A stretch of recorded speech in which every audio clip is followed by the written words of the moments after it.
முதல்ல எதுக்கு இந்த நிகழ்ச்சி அப்படின்னீங்கன்னா 2 விஷயத்துக்காக. முதலில் அவர்கள் என்கிட்ட எதுக்கு தேதி கேட்டாங்கன்னா, தமிழ்நாட்டினுடைய முதலமைச்சர் பிறந்தநாள் விழா நிகழ்ச்சிக்காக.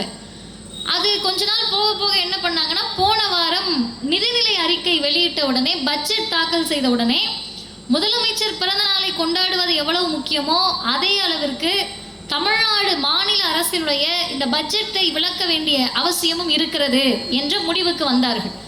இப்போ இங்கே இருக்கக்கூடியவங்களுக்கு குறிப்பாக இந்த மகளிர் தோழர்களுக்கு, பெண்களுக்கு தமிழ்நாடு அரசு வெளியிட்டிருக்கக்கூடிய பட்ஜெட்டை, நிதிநிலை அறிக்கையை பற்றி சென்னையில இருந்து ஒருத்தவங்களை கூட்டிட்டு வந்து கிள்ளியூர் பகுதியில், கீழ்குளம் பகுதியில் பேச வேண்டிய அவசியம் என்ன அப்படின்னு நீங்க நினைக்கணும். அதை நினைக்கிறப்பதான் இந்த இடத்திற்கென்று ஒரு பெருமை இருக்கிறது, அதனால் இதை பேசுகிறோம். என்ன பெருமை எங்களுக்கு தெரியாம? இந்த ஊர்ல நிறைய சாப்பாடு ஃபேமஸ், உங்களுடைய சிப்ஸ் ஃபேமஸ், எல்லாத்தையும் விட எது ஃபேமஸ்னா உங்களுடைய அழகான அந்த மொழி.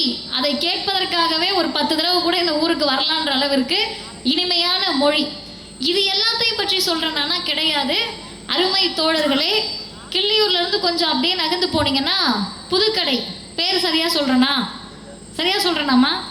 அந்த புதுக்கடை பகுதியில் 1952 தந்தை பெரியார் பேசிய இடம் அந்த புதுக்கடை.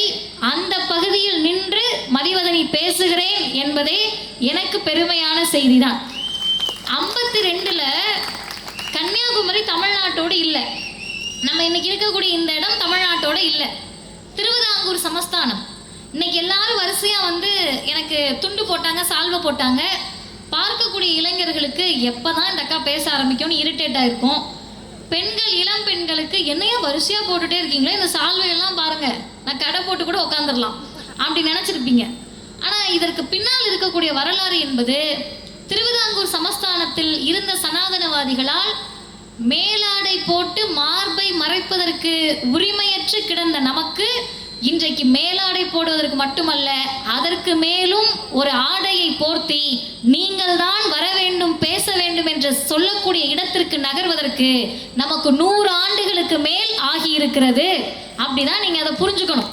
இன்னைக்கு இதெல்லாம் எதுக்கு, இது வந்து டிராவிடியன் கல்ச்சர், நம்மெல்லாம் போடக்கூடாது அப்படின்னு ஆரியர்களும் பார்ப்பனர்களும் தூக்கி போடுறாங்க. இந்த துண்டு ஆண்கள் தோளில் ஏறுவது எவ்வளவு முக்கியமோ அதை விட முக்கியம் நம்மை போன்ற பெண்களுடைய தோளில் ஏறுவது முக்கியம்.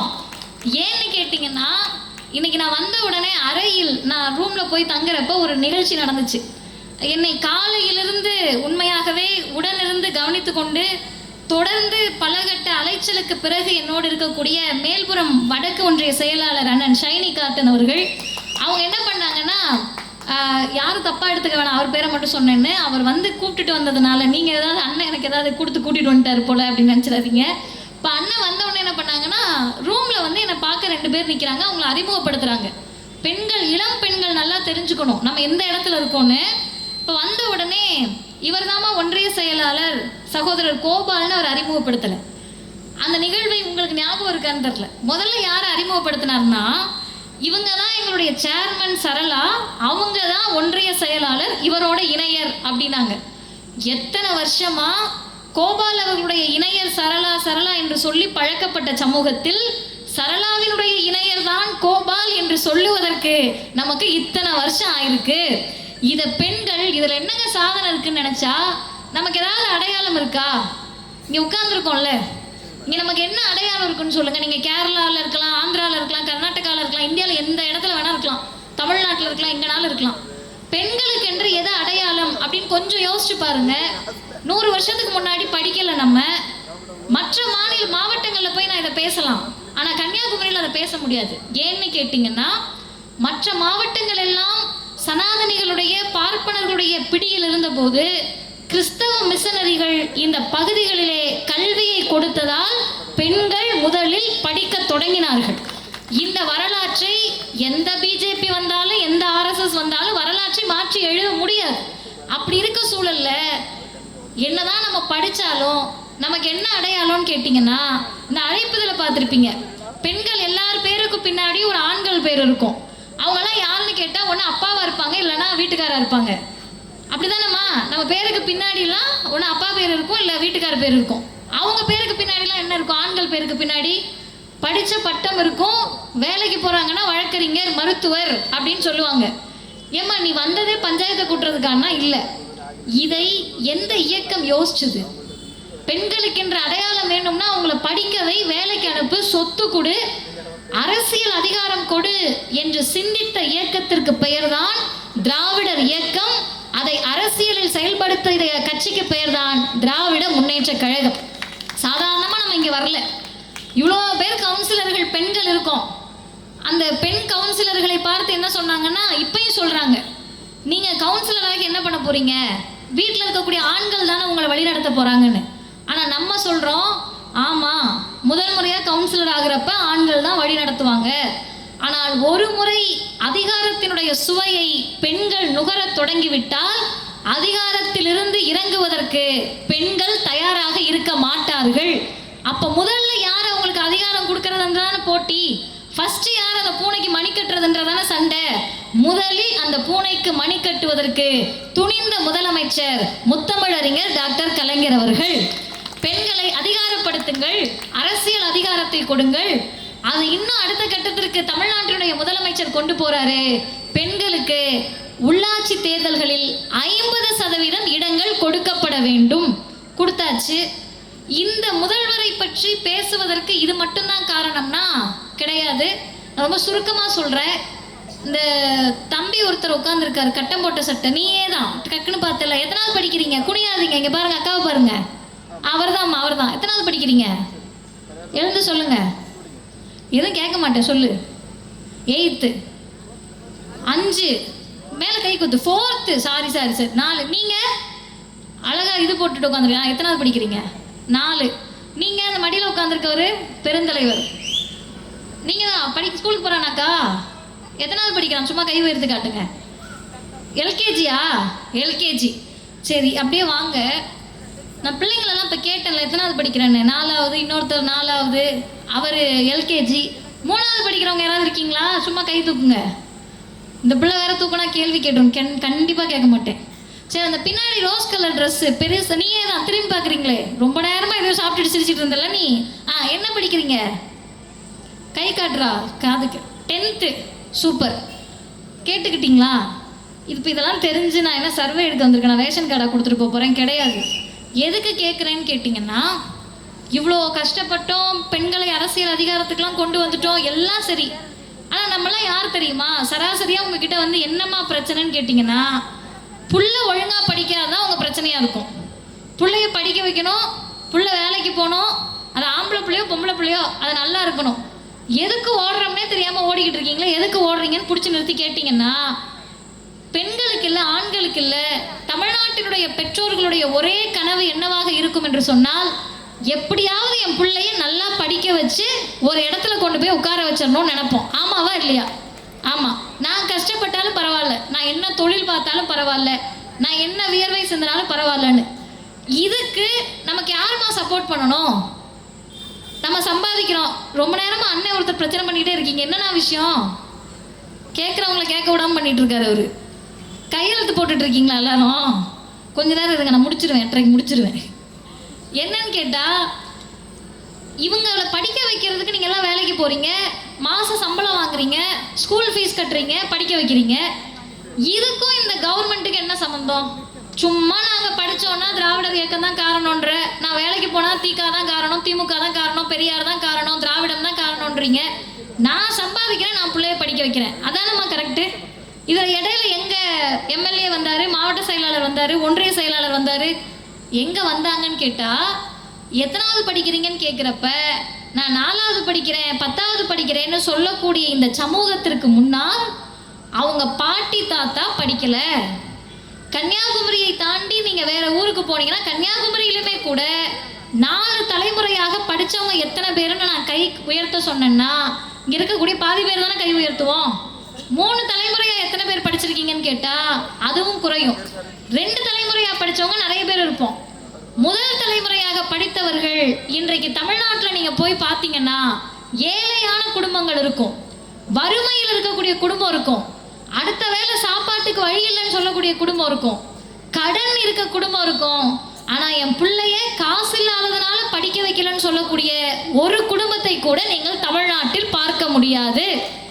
ஏன்னு கேட்டா, உங்களுக்கு புள்ள பிறந்துருச்சுன்னா போதும், உங்களோட குழந்தை இருக்குல்ல, கூப்பிட்டு வந்து நீ 6 வயசுல அரசு பள்ளியில சேருங்க. முடிகின்ற வரை அந்த குழந்தையை பார்த்து கொள்ள வேண்டியது எங்களுடைய கடமை என்று சொல்லக்கூடிய அரசை தமிழ்நாட்டில் நாம் பெற்றிருக்கிறோம். அதனால படிக்கக்கூடிய குழந்தைகளை வறுமையின் காரணமாக படிக்க வைக்கலன்னு சொல்ல முடியாத சிஸ்டத்துக்குள்ள நம்மளை கொண்டு வந்தது இந்த இயக்கம். அதுக்கு அடுத்த கட்டம் பாருங்க. இப்போ 4வது படிச்சிங்க, நீங்கள் 4வது தானே? இப்போ அக்கா ஒரு கேள்வி கேட்குறேன், பொய் சொல்லக்கூடாது, உண்மை சொல்லணும், சரியா? என்னடா அப்படின்னு பார்க்குறியா? சரி, நீயா காலையில் எழுந்து குளிச்சு கிளம்பி ஸ்கூலுக்கு போயிடுவியா? இல்லை இல்லை, ஒன்றும் நான் சொல்ல மாட்டேன். அம்மா தானே? அப்பா ஏதாவது பண்ணுவாரா, உதவி பண்ணுவாரா? இது பண்ண மாட்டார். சூப்பர், நேர்மையாக பதில் சொல்லிட்டேன். ஸ்கூல் முடிஞ்சு வந்து படிப்பியா இல்லை விளையாடுவியா? ஃபோன் பார்ப்பேன், அதானே? சரி, ஓகே, உட்காரு. அக்கா அந்த மடியில் உட்காந்துருக்கவர அவரா எல்லாம் பண்ணிக்குவாரா? இந்த கேள்வியை நான் கேட்டேன்னா நான் எவ்வளோ பெரிய தற்கூரியாக இருப்பேன். எல்கேஜி படிக்கிற பிள்ளை 3 வயசு, இந்த குழந்தை எப்படி அதுவாக கிளம்பிக்கும்? இந்த கேள்விக்கு பின்னால் இருக்கக்கூடிய ஆழத்தை அருமை தோழர்களே நல்லா கேட்டுக்கங்க. 4வது படிக்கிற இந்த குழந்தைக்கு தனக்கு என்ன வேணும்னு தானே செய்ய முடியாத அந்த வயதுக்கு 3வது 5வது 8வதுல பப்ளிக் எக்ஸாம் வைக்க போறேன்னு ஒருத்தர் சொல்றவர் அறிவாளியாக இருப்பாரா அப்படின்றத நீங்க யோசிக்கணும். அறிவாளியெல்லாம் 2வது. இந்த பையனை கூட்டிட்டு போய், டே தம்பி, அக்காவுக்கு போர் அடிக்குது, நான் ஒரு கேள்வித்தாள் கொஷின் பேப்பர் கொண்டு வந்திருக்கேன், அந்த பப்ளிக் கொஷினை உட்காந்து எழுதுன்னு நான் அவன் கையில கொடுத்து எழுத சொன்னா, என்னை விட மனிதநேயமற்ற ஒரு மனிதி உலகத்துல இருக்க முடியுமா? இதை மதிவதனையே சொல்ல முடியாதுன்னு சொல்றப்ப எல்கேஜி படிக்கிற அவருக்கு இன்னைக்கு 3 வயசு. இன்னும் 5 வருஷம் கழிச்சு 8 வயசுல அவர் 3வது போவார். அதான கணக்கு. அவர் 3வது போனார்னா அவருக்கு பப்ளிக் எக்ஸாம்மா. இது வரைக்கும் நான் பேசினதை கேட்காதவங்க இப்போ ஆழமா கேட்டுக்கங்க. 3rd standard, 5th standard, 8th standard, 3வது 5வது 8வதுக்கு பொது தேர்வுன்னு இந்தியாவினுடைய ஒன்றிய அரசு, பிஜேபியினுடைய பிரதமர் மோடி ஒரு கல்விக் கொள்கையை கொண்டு வருகிறார். அதற்கு பெயர் புதிய கல்விக் கொள்கை அப்படின்னு சொல்றாரு. இப்ப அடுத்த கேள்வி உங்களுக்கு வரணும், ஏன் எங்க பிள்ளைங்க அறிவாளி இல்லையா, எழுத முடியாதா, பப்ளிக் எக்ஸாம் எழுதுனா என்ன கஷ்டம் அப்படின்னு நீங்க நினைக்கலாம். அறிவில் சிறந்த தோழர்களே, ஆண்டாண்டு காலமாக படிச்சு கரைச்சு குடிச்சு அப்படியே உயர்ந்த பொறுப்புல இருந்ததில்லை நம்ம சமூகம். தாத்தா கூலி வேலை பார்த்துக்கிட்டு இருப்பாரு, நீங்க போய் பார்த்தீங்கன்னா விவசாயம் பார்த்துட்டு இருப்பாரு, மீன் பிடிச்சிக்கிட்டு இருப்பாரு, தேன் எடுத்துட்டு இருப்பாரு, ரப்பர் காலையில வேலை பார்த்துட்டு இருப்பாரு. அப்பாவும் அம்மாவும் காலையில் இருக்க சாப்பாடு அள்ளி போட்டுட்டு எங்கேயும் வேலைக்கு போயிடுவாங்க. சாயங்காலம் வந்து பார்த்தா அந்த பிள்ளை அப்பா அம்மா வரதுக்கு முன்னாடி வீட்டுக்கு வரக்கூடிய குடும்பங்கள் இருக்கு. அந்த குழந்தைகளை நீங்கள் 3வதுல ஒரு பொது தேர்வு எழுதணும்னு சொல்றது பச்சை அயோக்கியத்தனம் என்பதை துணிந்து சொல்லக்கூடிய ஒரே மாநிலம் தமிழ்நாடாக மட்டும்தான் இருக்கிறது. இந்த புதிய கல்விக் கொள்கையை ஏத்துக்க மாட்டேன்னு சொல்றதுக்கு ஒரு மாநில அரசுக்கு கட்ஸ் வேணும்ல, ஒரு தைரியம் வேணும்ல. அந்த தைரியமும் துணிச்சலும் யாருக்கு இருக்கு என்று சொன்னால் முத்துவேல் கருணாநிதி ஸ்டாலின் என்ற தமிழ்நாட்டு முதலமைச்சருக்கு இருக்கு. சரி, இதை ஏத்துக்கல, நீ பாட்டு ஆட்சி நடத்த, நான் பாட்டு ஆட்சி நடத்துறேன்னு பிஜேபி விட மாட்டுது. அவங்க என்ன பண்றாங்கன்னா, இந்த புதிய கல்விக் கொள்கையை நீ ஏத்துக்கலன்னா உனக்கு தர வேண்டிய 2152 கோடி ரூபாய் காசை கொடுக்க மாட்டோன்றாங்க. இப்ப நான் இன்னொரு கேள்வியை கேட்கிறேன், நேர்மையாக பதில் சொல்லுங்கள். இங்க இருக்கக்கூடிய குழந்தைகள் எத்தனை பேர் அரசு பள்ளியில படிக்கிறீங்க? கோச்சுக்காம அக்காக்காக கை தூக்குங்க. அந்த குழந்தை தூக்க பயந்துச்சுன்னா பக்கத்துல இருக்க அம்மா கூட தூக்குங்க. 1 2 3 4 5 6 7 8 9 10. சரி, இப்போ நான் கேட்டது பிள்ளை மட்டும்தான் கை தூக்கியிருக்கு, சங்கடப்படாத பிள்ளைங்க. அரசு பள்ளியில தான் என் பிள்ளைய படிக்க வைக்கிறேன்ற பெற்றோர்கள் தயவு செய்து சங்கடப்படாமல் கை தூக்குங்க. தப்பே இல்லை, நான் எது கேள்வி கேட்டேன்னு பயப்படாதீங்க. நிறைய பேர் இருக்கீங்க, கொஞ்சம் ஆழமா யோசிங்க. இந்த 2152 கோடி ரூபாயை திமுகவோ முதல்வரோ கேட்பது என்பது அவங்க வீட்டுக்கு கொண்டு போறதுக்கு கிடையாது. சிஎம் பேர்ல 4 பங்களா வாங்கி போடுறதுக்கு கிடையாது. திமுகவில் இருக்கக்கூடிய அண்ணன் மாவட்ட கழக செயலாளர் அவர் சொந்த செலவுக்கு கேட்டு சண்டை போடல. மதிவதனி போன்ற ஆட்கள் சொந்த செலவுக்கு கேட்கல. அரசு பள்ளியில் படிக்க வைக்கிறோம் என்று சொல்லக்கூடிய இத்தனை பெற்றோர்கள் நல்லா கேட்டுக்கங்க.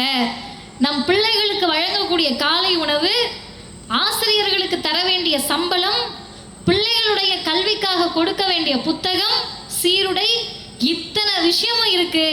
இதுக்கு கொடுக்க வேண்டிய 2152 கோடி ரூபாயை தரமாட்டேன் என்று ஒன்றிய அமைச்சகம் சொல்லுகின்ற போது, இதுக்கு முன்னாடி இருந்த முதல்வராக இருந்தா என்ன பண்ணிருப்பாருன்னா, ஐயா எங்க கையெழுத்து போடணும்னு சொல்லுங்க, நீங்க வர வேண்டாம், சும்மா சொன்னீங்கன்னா நானே வந்து கையெழுத்து போட்டு கொடுத்துட்டு போயிடுறேன் அப்படின்னு சொல்லியிருப்பாரு.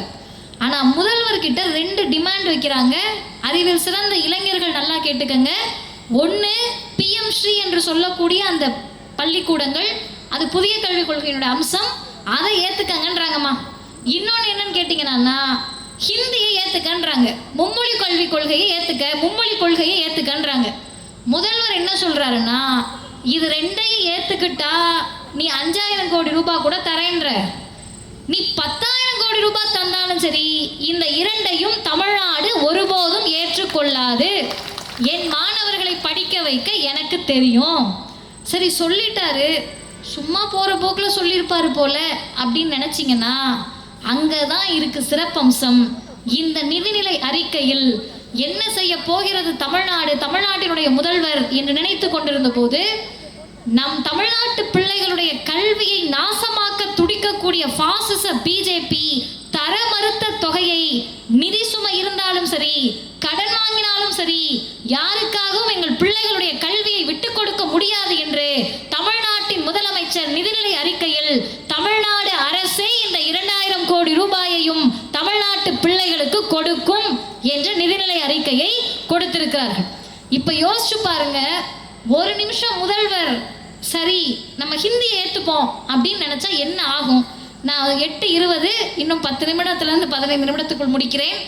ஹிந்தி படித்தா என்ன பிரச்சனை? ஒரு பிரச்சனை இல்லைம்மா. நீங்கள், நான் வர வழியெல்லாம் பார்த்தேன், உண்மையாகவே எல்லா மொழிகளையும் மதிக்கக்கூடிய ஒரு மாவட்டமாக உங்களோட மாவட்டம் இருக்குது. மலையாளத்தில் போர்டு இருக்குது, தமிழ் போர்டு இருக்குது. ஏன்னு கேட்டால் மலையாள மக்கள் இங்கே அதிகமாக இருக்காங்க, மலையாளம் தெரிந்தவர்கள் இங்கே அதிகமாக இருக்காங்க. அதனால் மலையாளத்தில் எழுதி போட்டிருக்கோம். இதுக்கு பேர் என்ன தெரியுமா? அடிப்படை அறிவு. இதை நீங்கள் ரொம்பலாம் யோசிக்க வேண்டாம். ஒரு கடைக்கு போகிறீங்க, கடையில் யாராவது ஒருத்தர் உட்காந்துருக்காங்க, ஒரு ஊருக்கும் ஒரு சாப்பாடு. கல் தோசை நீங்கள் இருக்கா? தோசை என்னன்னு சொல்லுவீங்க? ஊத்தாப்பன்னு சொல்லுவீங்களா? தோசை தான் சொல்லுவீங்களா? கொஞ்சம் மொத்தமாக ஊற்றுனீங்கன்னா, பெருசாக ஊற்றுனீங்கன்னா ரவுண்டா கல் தோசையா? சரி, நீங்கள் சில ஊர் பக்கம் போய் கல் தோசை வேணும்னு கேட்டிங்கன்னா, அவர் கல்லையும் தோசையும் தனியாக தான் கொண்டு வந்து கொடுக்க முடியும். அந்த ஊரில் கல் தோசைனா என்னன்னே தெரியாது. நான் இங்கே வந்து பழம்பூரி கிடைக்குமான்னு தோழர் ஃபசிராக்கிட்ட கேட்டேன், காலையில் வாங்கிட்டு வந்து தரீங்களான்னு கேட்டேன். இதே பழம்பூரியை போயிட்டு நான் எங்கிட்டாவது திண்டுக்கல்லையும் எங்கள் ஊர் பழனிலையும் உட்காந்துக்கிட்டு கடைக்காரர்கிட்ட போயிட்டு காலையில் பழம்பூரி போட்டிங்களான்னு கேட்டால் அவர் என்னை எப்படி பார்ப்பாரு? அவங்களுக்கு பழம்பூரி தெரியாமல் இல்லை, அந்த ஊரில் பஜ்ஜி போண்டா சாப்பிடுவாங்க, இந்த ஊரில் காலையில் இருந்துச்சுன்னா பழம்பூரி சாப்பிடுவாங்க. இதுக்கு பேர் அவங்கவுங்களுக்கு என்ன தேவை அவங்க பண்ணுறது. யுனைட்டின்னு சொல்கிறோம்ல, எல்லாரும் அவங்கவுங்களுக்கு தேவையானது பண்ணிட்டு ஒத்துமையாக இருக்கும். ஆனால் பிஜேபி என்ன சொல்லுதுன்னா, நன்றாக கேட்டுக்கொள்ளுங்கள் படிக்கக்கூடிய இளைஞர்கள், நீ ஒற்றுமையாக இருக்கிறது எனக்கு முக்கியம் இல்லை, ஒரே மாதிரியாக இருக்கணும்னு, யூனிஃபார்மிட்டியாக இருந்து, ஒற்றுமையாக இருக்கிறதும் ஒரே மாதிரி இருக்கிறதும் ஒன்றா அப்படின்றதுக்கு நான் சின்ன எடுத்துக்காட்டு சொல்கிறேன். நான் கருப்பு ட்ரெஸ் போட்டு வந்திருக்கேன், எங்கள் இயக்கத்தினுடைய அடையாளம் கருப்பு. ஐயோ மதிவதனி கருப்பு ட்ரெஸ் போட்டுட்டு வந்துருச்சு திமுக கூட்டத்துக்கு அப்படின்னு இங்கே இருக்க யாருக்காவது முகம் சுளிப்பார்களா? முகம் சுளிக்க மாட்டாங்க. எங்கள் பெரியார் திடலில் சென்னையில் நாங்கள் கூட்டம் நடத்தி மாவட்ட செயலாளரை கூப்பிட்டு அவர் வெள்ளை சட்டையில் வந்தாருன்னா, ஐயோ தீகா கூட்டத்துக்கு வெள்ளை சட்டையில் வந்துட்டாருன்னு நினைப்போமா? நினைக்க மாட்டோம். இங்கே அம்மாமார்கள் உட்கார்ந்துருக்கீங்க, சிலுவையை போட்டிருக்கீங்க, நீங்கள் கிறிஸ்தவர் என்ற அடையாளத்தோடு. உங்களுடைய சிலுவை மதிவதனையுடைய கண்ணை உறுத்தினால் அதற்கு பெயர் பாசிசம், அதற்கு பெயர் மிகப்பெரிய ஆபத்து. எனக்கு கடவுள் நம்பிக்கை இல்லைன்றதுக்காக நெத்தியில கேப்பே இல்லாமல் குங்குமம் வச்சிருக்க அம்மாவை பார்த்து எனக்கு கோபம் வரக்கூடாது. அவருடைய நம்பிக்கை அவருக்கு, என் நம்பிக்கை எனக்கு. ஆனால் இதில் நான் தலையிடுவேன்னு சொல்லி தலையிடக்கூடியது ஒன்றிய பிஜேபி அரசு. நீங்கள்லாம் ஒரே மாதிரி இருக்கணும், அப்போ உங்களுக்கு ஒரே மொழியை கொண்டு வரணும். அந்த மொழியின் பெயர் ஹிந்தி. நிறைய பேர் இங்கே நான் பார்க்குறேன், நல்லா ஆர்வமாக இருக்கக்கூடியவங்க இருக்கீங்க. யூடியூப்லாம் பார்ப்பீங்கல்லம்மா, யூடியூப் பார்ப்பீங்க, இன்ஸ்டா ரீல்ஸ் பார்க்கக்கூடிய யங்ஸ்டர்ஸ் இருக்கீங்க, பசங்க இருக்கீங்க. அந்த பக்கம் நான் பேசிக்கிட்டே இருந்தாலும் அந்த பக்கமாக பேசிக்கிட்டு இருக்க தம்பிமார்கள் இருக்கீங்க. இப்போ உங்களுக்கு தான் கேள்வி, ஹிந்தி படித்தா நல்லதுன்னு சொல்கிறாங்கல்லப்பா, அதுக்கு ஒரு 5 காரணம் சொன்னாங்க. முதல் காரணம் என்ன சொன்னாங்கன்னு யாருக்காவது தெரியுமா? சரியாக சொல்கிறவங்களுக்கு நான் அமைச்சர் இது நம்மளுடைய சட்டமன்ற உறுப்பினர்கிட்ட இருந்து பரிசு வாங்கி கொடுப்பேன். கொடுத்துடலாம்லண்ணா, 500 ரூபா மட்டும் கொடுத்துருவோம். முதல்ல சொல்லுங்கப்பா, ஹிந்தி படித்தா இது நல்லது அப்படின்னு பிஜேபி ஒரு அற்புதமான 5 காரணம் சொன்னாங்க. அதில் மேடையில் இருக்கவங்க சொல்லக்கூடாது, கீழே இருக்கவங்க யாராவது ஒருத்தர் அந்த ஒரு காரணத்தை சொல்லுங்க. யார் சொன்னாலும் எழுந்து சொல்லுங்க. முதலில் எழுந்த பிறகு தான் எழுந்திருக்கிறவங்களுக்கு தான் பரிசு. சூப்பர்ண்ணா. அங்க அவுட்ஸ்டாண்டிங் ஸ்டூடெண்ட் ஒருத்தர் சொல்றாரு, பானிபூரி சாப்பிடணும்னா போய் ஹிந்தி கத்துக்கன்றார். அவர் கை தட்டுங்க. அவர் ஏதோ தப்பா சொல்லிட்டாருன்னு நீங்களா அமைதியாக உட்காந்துருக்கீங்களா? பிஜேபி அதை தாங்க சொல்லுச்சு. பானிபூரி கடைக்கார்ட்ட போய் ஏக் பிளேட் பானிபூரி தேக்கோன்னு கேட்கறதுக்கு ஹிந்தி கத்துக்கணுமா? நீங்க அவரை தானே வித்தியாசமா பார்த்தீங்க. என்னையா இது, நம்ம ஊருக்குள்ள பானிபூரி வாங்கி சாப்பிட்றதுக்கு ஹிந்தி கத்துக்கன்னு சொல்றதுக்கு ஒருத்தர் இருக்காருன்னா சொன்னவர் இவர் அல்ல, பிஜேபி அறிவாளிகள். 2வது காரணம் யாருக்கு தெரியும்? 2வது காரணத்துக்குலாம் பரிசு கிடையாது. 2வது காரணம் யாருக்கு தெரியும்? அவர் பயங்கரமா ஃபாலோ பண்ணுவார் போல, நானே சொல்லிடுறேன். 2வது காரணம், அருமை தோழர்களே, கொஞ்சம் சீரியஸா இதை எடுத்துக்கங்க. கும்மிடிப்பூண்டி தாண்டி போனா, உங்களுக்கு கும்மிடிப்பூண்டி பாதி பேருக்கு தெரியுமான்றது தெரியல, கும்மிடிப்பூண்டி தாண்டி போனா கெட்ட வார்த்தையில திட்டுவாங்களாம் வட இந்தியாக்காரவங்க நம்மள. அதை திரும்ப திட்டுறதுக்கு ஹிந்தி தெரியணுமா? சொன்னவர் பிஜேபியினுடைய ஒன்றிய அமைச்சர் எல் முருகன். 3வது காரணம் சொன்னாங்க, வட இந்தியாவுக்கு பெண்கள் போனா உங்களை பாலியல் வன்கொடுமை செய்ய ரேப் பண்ண வருவா, இப்படியே சொன்னாங்கங்க. அதுக்கு திட்டுறதுக்கு ஹிந்தி தெரியணுமா? சொன்னவர் பிஜேபியினுடைய விளையாட்டு பிரிவு தலைவர் சகோதரி அலிஷா அவர்கள். 4வது ஒரு காரணம் சொன்னாங்க, இந்த சொல்லுவாங்கல்ல, இந்த சாம்ராஜ்யமே ஸ்தம்பிச்சு போற மாதிரி ஒரு காரணம் சொன்னாங்க. நீங்கள்லாம் இருக்கக்கூடிய காலகட்டத்தில் உங்க அப்பா அம்மாவை பார்த்துக்கலாம் பரவாயில்ல, செத்த பிறகு காசியில் போய் அஸ்தியை கரைப்பதற்கு ஹிந்தி தெரிஞ்சுக்கணும் அப்படின்னாங்க. சரி தொலை. 5வது என்ன காரணம்னு கேட்டா, டெல்லியில போய் நின்றுக்கிட்டு ஆட்டோக்கார்கிட்ட அட்ரஸ் கேட்கணும்னா ஹிந்தி தெரியணுமா? அருமை தோழர்களே, அறிவில் சிறந்த இளைஞர்களே, பானிபூரி கடைக்கார்கிட்ட ஆட்டோக்கார்கிட்ட கெட்ட வார்த்தையில திட்டுறதுக்கு வேற என்ன, அஸ்தியை கரைக்கிறதுக்கு ஹிந்தி கத்துக்கன்னு பிஜேபி சொல்லுது.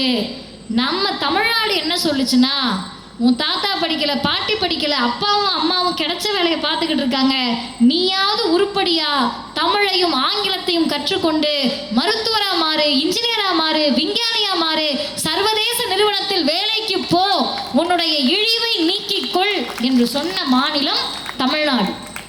அதை இருமொழி கொள்கையை சட்டமாக்கிய முதலமைச்சர் படித்து வெளிநாட்டுக்கு போகக்கூடிய ஒரு இளைஞர்களும் நன்றி சொல்ல கடமைப்பட்டது தந்தை பெரியாருக்கும் பேரறிஞர் பெருந்தகை அண்ணாவுக்கும். ஏன்னு காரணம் சொல்றேன், பெரியார் தான் சொன்னாரு, தமிழ் மொழியில் அது இருக்கு இது இருக்குன்னு சொல்ற, ஆனால் தமிழை நான் ஏற்றுக்கொள்வதற்கு ஒரே காரணம், தமிழ் மொழி நம்முடைய மேன்மைக்கும் தகுதிக்கும் முற்போக்குக்கும் ஏற்றதாக இருக்கணும், நான் அப்ப அதை ஏத்துக்குவேன்னு சொல்லிட்டு பெரியார் சொன்னார், தமிழை மட்டுமில்லாமல் ஆங்கிலத்தையும் கற்றுக்கொள்ளுங்கள். இதை சொன்ன உடனே எங்கிருந்து தான் அந்த ஜோம்பிஸ் படம் பார்த்துருப்பீங்க, ஒருத்தரா கடிச்சு மாறி இருக்கும். அப்படி ஒருத்தர் மேடையில் நின்று பேசி பல பேரை மாற்றி விட்டு எல்லாரும் இப்போ இந்த கூட்டத்திலே கூட எங்கேயாவது நின்றுட்டு இருக்கலாம், வந்து நம்மளை கடிச்சு குதறி பாய்வாங்க. ஆங்கிலம் கற்றுக்கொள்ளலாமா? தமிழ் மொழி இருக்கு, ஆங்கிலம் எதற்கு? ஏன்பா எங்களை நோக்கி கேட்கறல்ல, தமிழ் மொழி இருக்கு ஆங்கிலம் எதற்குன்னு? பிஜேபியை பார்த்து கேளு, தமிழ் மொழி இருக்க எதற்கு ஹிந்தி, எதற்கு 3வது மொழி, எதற்கு சமஸ்கிருதம்னு கேளு. ஆனால் நம்ம எதற்காக ஆங்கிலம் கற்றுக்கொள்ள சொல்றோம்னா, அதை அந்நிய மொழின்றாங்க. இங்கே கிறிஸ்தவ மிஷனரிகளால் பயன்பெற்ற நிறைய பேர் இருப்பீங்க. கிறிஸ்தவ மிஷனரிகளை ஆங்கிலேயர்கள் கொண்டு வந்தப்ப ஏன் கிறிஸ்தவம் இங்கே பரவுச்சுன்னு கேட்டிங்கன்னா 2 காரணத்துக்காக தான். 1, இந்த பிரெட்டுக்கு போயிட்டாங்க, பிரியாணிக்கு போயிட்டாங்கன்றதெல்லாம் அயோக்கியத்தனம். எதுக்கு தெரியுமா அந்த மக்கள் கிறிஸ்தவத்தை நோக்கி போனாங்க? நான் சொல்லி உங்களுக்கு தெரிய வேண்டியதில்லை, என்னை விட அறிவாளிகள், என்னை விட தெரிந்தவர்கள். ஒரு மதம் இருக்கு, அந்த மதம் என்ன சொல்லுதுன்னா, எட்டி நில்லு, நீ தொடக்கூடாதவன், பார்க்கக்கூடாதவன், பக்கத்தில் வரக்கூடாதவன், படிக்கக்கூடாதவன், நல்ல பேர் வைக்கக்கூடாதவன் சொல்லுது. இன்னொரு மதம் வருகிறது கிறிஸ்தவம், ஏமா தள்ளி நிற்கிறேன்னு கேட்குது. நாங்கள் தள்ளி தாங்க நிற்கணுன்றாங்க. அதெல்லாம் கிடையாது, நீ வா, இயேசுவுக்கு முன்னாடி எல்லாம் சமம்னு கை கொடுக்குறாங்க. என்னை தள்ளி நிற்க சொன்ன போது கை குலுக்கியவர்கள் எனக்கானவர்களாக மாறுகிறார்கள். இவ்வளோதான் நடந்துச்சு. இப்போ உண்மையாகவே இந்த மதப்பற்றாளர்களுக்கு பிஜேபியில் இருக்கக்கூடிய பிரிவினைவாதிகளுக்கு கோபம் வந்தா என்ன பண்ணணும்னு கேட்டா, எப்படி கிறிஸ்தவத்தில் எல்லாரையும் கை குலுக்கின